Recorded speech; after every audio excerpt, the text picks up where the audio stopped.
इस क्वेश्चन में कह रहा है when the resistance measured between P and N ends of a PN junction diode is high, it can act as a।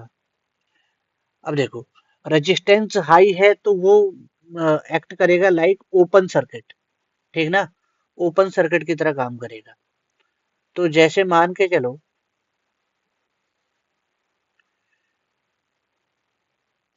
कि ये PN junction diode है, ये पी और ये एन।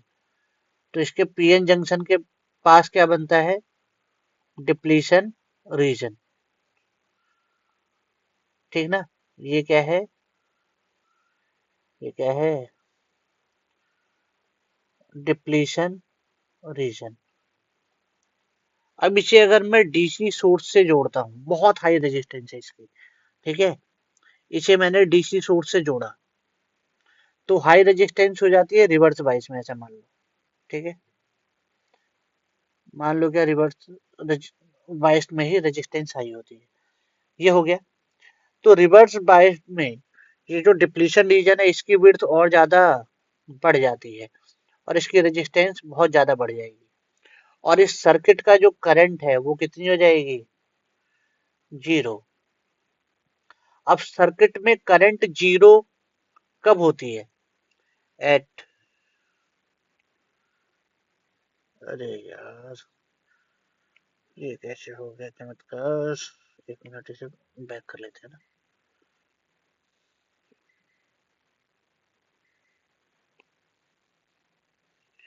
सर्किट में जो करंट है वो जीरो किस, कौन से एलिमेंट में होती है।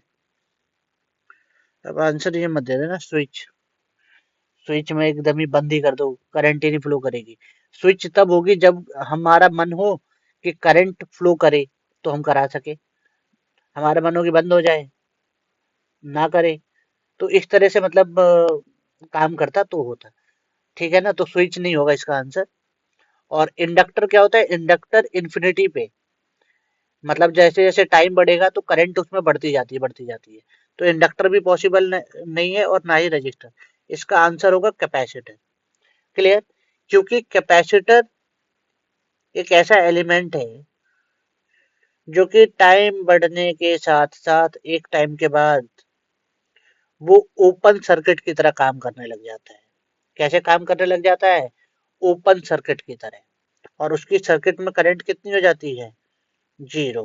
करंट कितनी हो जाती है, जीरो। अगर मैं यहाँ पे कहीं रेजिस्टेंस मान लूं, ठीक है, तो स्टडी स्टेट पे मतलब at steady state I equal to क्या हो जाता है, जीरो। और इस पीएन जंक्शन डायोड में भी आई इक्वल टू क्या है, जीरो। तो वो किसकी तरह बिहेव करेगा, कैपेसिटर की तरह। क्लियर ना, क्लियर।